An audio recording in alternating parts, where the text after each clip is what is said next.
Meanwhile, the world's top 20 richest nations are going to be meeting soon in Rome. World leaders will gather for a two-day summit, and the focus will be on three things: climate change, COVID-19, and also on building back better.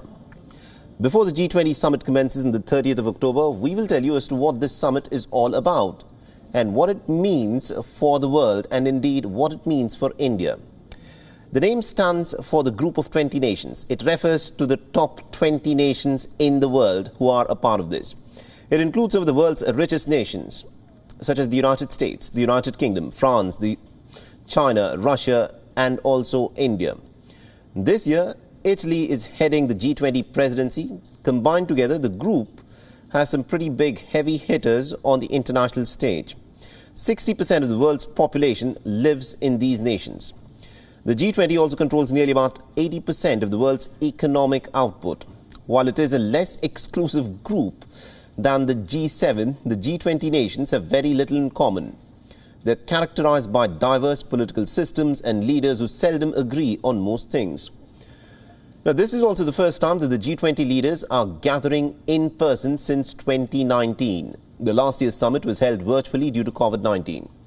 But even this year, some leaders are giving the summit a miss. This includes crucial world leaders like the Russian President Vladimir Putin and the Chinese President Xi Jinping. The President Xi Jinping hasn't left China since the beginning of the pandemic, but he plans to participate in the summit virtually. The agenda is vaccines and global economic recovery. And also in focus are issues such as climate change. The G20 nations account for nearly about 80% of the global carbon emissions, so the summit is being considered as an important stepping stone before the United Nations COP26 climate summit that is slated to take place in Glasgow at the beginning of next month. It also aims to underline that the richer nations should contribute about $100 billion every year to help the poorer developing nations to adapt greener technologies to combat climate change.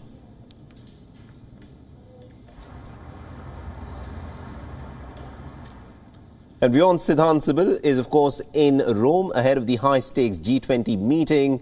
He's, of course, getting us all the reports as they emerge. Take a look.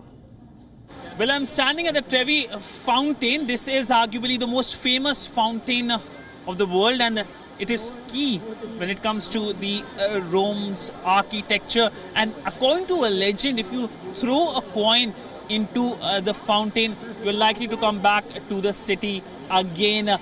This fountain has been part of many famous movies as well from Hollywood, but this is likely to be one of the locations where the G20 leaders are expected to visit as well. But there you go, if my camera person can show you the very, very beautiful Trevi fountain, which of course is a masterpiece in many senses.